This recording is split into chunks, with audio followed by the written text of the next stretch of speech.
The 2025 schedule has been released, and the man behind the schedule with us now, Mike North, NFL VP of Broadcast Planning and Scheduling, part of the team that puts this together each and every year. Thanks for the time. You're a busy guy after the schedule comes out, even though a lot of the big work is done. It's never really over, I'm sure, Mike. Nice to see you. Thank you very much. Pleasure. How are you? Thanks for having me on. Happy to talk about it. Hey, there's a lot, obviously, a lot of people that need a lot of things out of the schedule. 32 teams, broadcast partners, streaming partners. What are some of your key priorities every year? Some musts that you have to have in every single schedule you put out? Yeah, honestly, those haven't really changed much. I mean, it's a very different process, obviously, than when, I first started 30 years ago, and we used to sit in the scheduling room with the pegboard, and Val Pinchbeck would hang the tags up one at a time. Obviously, the computers are doing a million times faster what we were doing over the course of 14 weeks back then. But the goal hasn't changed, right? Each of these games are assets that belong not to us, but to our fans. And we want to make sure that the games that warrant the most attention, the must-see TV games, are in windows where our fans can get to them. So we're not doing our jobs if we're putting the very best games on, a Sunday afternoon at 1 o'clock where it's surrounded by 8 or 9 other games and it might only be available in 14% of the country. So maximum viewership, maximum opportunity for our fans to see the games they want to see. And obviously the flip side of that is going to be competitive fairness to our clubs. You could make the perfect television schedule and maybe the teams are going to have to take the short straw. You can make perfect team schedules and maybe the television isn't as good as you want. So somewhere in here is the balance, and the whole job is to push the engagement, the reach, the viewership, the fan value quotient or whatever it is as high as you can.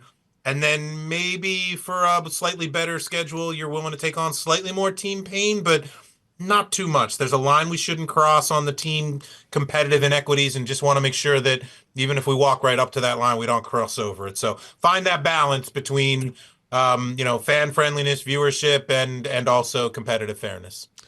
Mike, a lot of Jaguars fans immediately look for primetime games. There was a drought around here for a long time. No Sunday night or Monday night games for, a decade or so at least in the Monday night sense.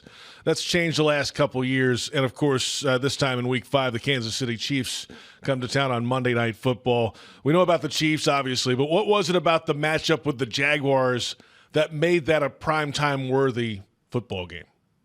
Yeah, like you said, the Jags have found themselves on the national television schedule. Obviously didn't have the season they hoped for last year, but I think our clubs get a mulligan, right? When the quarterback gets hurt and the record isn't what you thought it was, it doesn't necessarily mean, the roster has fallen apart. You have bad years. It happens. It happened to San Francisco last year, right? That's a team coming off a Super Bowl appearance that we were counting on and had all over the national television schedule down the stretch. And, they didn't have the season they want. They're still well represented on the national television schedule this year. So as we look at the Jaguars schedule, you always get that one national television game in London, maybe more as we move forward.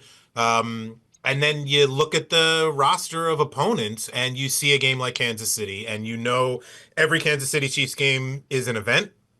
They can't play all of their primetime games at home as much as Coach Reid would probably like to. So which of the Kansas City Chiefs road games are worthy, if you will, of a national television window? And it's interesting. We actually had KC Jacksonville penciled in before the draft. And then when, the organization makes the move that it does aggressively to go get the Heisman Trophy winner, I think fans are going to be really intrigued to see, is he going to play both ways? Can he do it at this level? Can Trevor come back and be healthy? An opportunity for the team. Maybe you start a little quieter relative to the national television, but then by about week 4 or 5, wherever that game fell, I think we had you on a Monday night game in week 3 last year. I think it's week 5 this year. Correct. So Yep. A couple of games under your belt. That long trip out to San Francisco, an extra day coming back from that long trip, and then ready to welcome in the perennial Super Bowl contender Kansas City Chiefs to the building. I think it's going to be a lot of energy, a lot of fun in the building, and I think I might even come down and see it for myself and see if Tony Baselli will take me golfing on Tuesday. I guess it depends on if you win. But that was a game we had earmarked for Monday Night Football even before the draft, and felt even better about it after the moves that the team made on draft night. We know quarterbacks move the needle, but how rare is it that Travis Hunter, a wide receiver, defensive back, it doesn't come around too often like that, It right? really doesn't, right? We're talking generational. I know Dion did it a little bit. I Mhm. remember Troy Brown did it a bit up in New England, but I mean, people still talk about, Chuck Bednarik playing both ways. Like, what was that, 1960? I Yeah. mean, this is a once in a generation. And, he was not just doing it as a stunt in college, he was spectacular. And for him to be able to, you know, curious to see if he can do it at this level. It's obviously a different game up here with grown men, but I think we're all going to be intrigued. It's curious to see how coach is going to use him, and I think it's going to be one of the early season storylines, quite honestly. Mike North with us from the National Football League talking schedule. And of course, you mentioned the London game every year. Last couple of years, it's been 2 games, one away, one home. This year, the home game at Wembley only for the Jaguars. But now 7 international games for you to deal with, 6 of those in Europe, 3 of those in London. Are those done earlier? Do you know those ahead of time? Are those kind of in place before you work the rest of the schedule? How do you mix that in?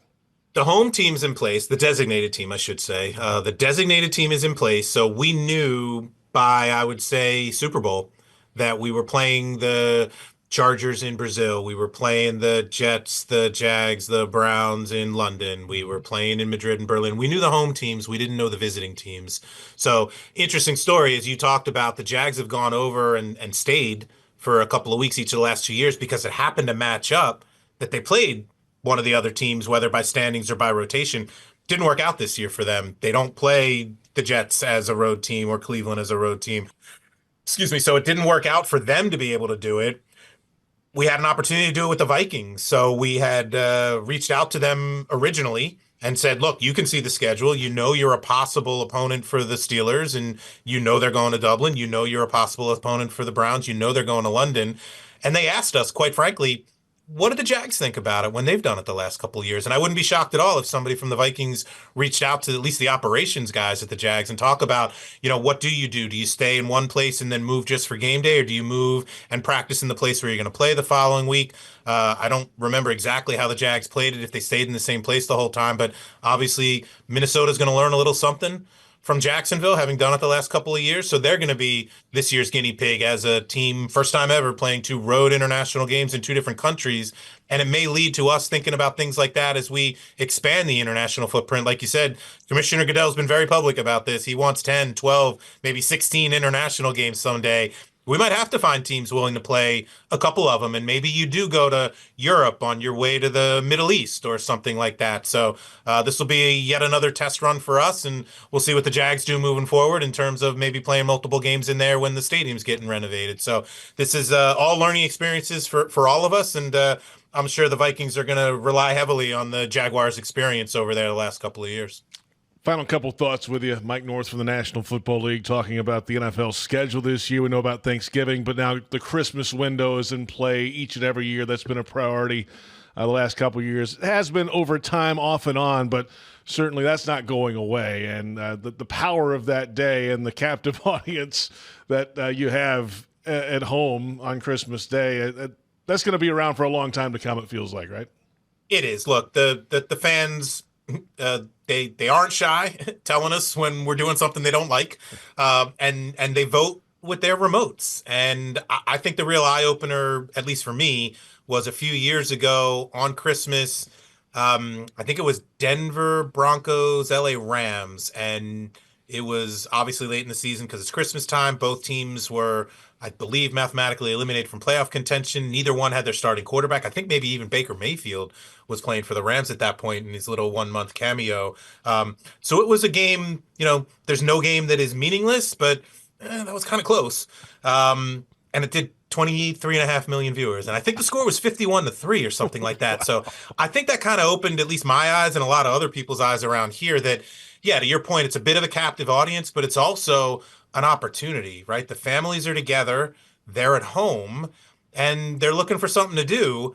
Sounds a lot like Thanksgiving, quite honestly. And we've become such a part of the fabric of Thanksgiving, where you think about, 35 million viewers watching the Lions game early, even when the Lions weren't very good. and 40 million people or more watching the Cowboys game late in the year, even if they're playing, a division rival that doesn't have the record they hoped. So we've got this kind of track record on Thanksgiving of really generating some really big numbers, and the fans are there and they're interested and they're eager. And if we happen to, catch lightning in a bottle and get two teams that are both competitive and everybody's healthy and a close game down to the wire, you start seeing some viewership numbers that really start approaching like postseason numbers for us, divisional weekend, even championship game numbers. And it's exciting to see what we might be able to do. So big games on Christmas, big games on Thanksgiving. We talked about Kansas City earlier, coming to Jaguars on that Monday night earlier. They're also going to Dallas on Thanksgiving. So Chiefs Cowboys, Thanksgiving Day afternoon. I think we're all kind of hoping to set a record. Let's take the Ferrari out of the garage and see what she can do. No doubt about it. Last thought with you here, Mike. I think it was last year, the year before, you talked about when you scheduled the double Monday night games earlier in the season. You've done that again for a number of weeks in a row. It seems to be a success. Obviously, you're doing it again this year. But what about next? What's next on the docket? What's something that you haven't quite been able to get over the finish line? If you're willing to share anything, maybe in the future of an idea, a day of the week, anything out there, what's the next step for this schedule in the NFL? Question. That's a great question. Days of the week, I think we've proven we can do it, right? If we play on a Wednesday, we can play at any time. So when, Thursday, Friday, Saturday, Sunday, if Christmas happens to fall, those are NFL days. I think next year it's a Tuesday. So I think we're looking at, Monday Night Football and then Tuesday Night Football. But even that doesn't feel like completely beyond the realm of possibility. Not like last year where you had to do that little round robin of four teams that all played each other once home, once away, Saturday to Wednesday. All four of them competitive, all four of them good, all four of them healthy, all four of them made the playoffs. Like, talk about a crystal ball. Hans Schroeder's crystal ball was pretty clear last year. That was a pretty good win for the schedule makers. What's next? It's a great question. You're seeing the 9:30 a.m. window here in the East where the Jaguars have been playing in their London games. Could we continue to go later? We're going to try, like you said, with the Monday Night Football doubleheader this year instead of a side-by-side kind of 7:30 and 8:30 like we've tried the last couple of years. We're going to try again with 7 o'clock and 10 o'clock Eastern time like we've done, used to do in week one for probably about a decade. So could we find that Sunday where there's a 9:30 a.m. Europe game, regular 1 o'clock and 4 o'clock and 8 o'clock Sunday windows, and then you roll into Monday with like a 7 o'clock and 10 o'clock? Could you do that? Could you do that on a Sunday? Could we play, maybe I'm not familiar enough with the time zones, but could you play in Asia and play, Right. 11 o'clock at night? And could we really have NFL football from 9:30 in the morning all the way through to 3 o'clock in the morning the next day? Those are probably the kind of things that I think the expansion of the international schedule might allow us to begin to think about. Like Australia next year is going to be interesting. I believe in order to play in prime time here in the States, they're going to play in the morning over in Australia. Wow. So, our gut reaction says sports in the morning isn't what we do in this country, but over in Australia, apparently, that's when the cricket matches start, and those can go all day. So they're used to 9 a.m., 10 a.m. start times for sporting events. As we wander into more of these international markets and get a better understanding of what works in those cities, maybe we find ourselves in some new windows.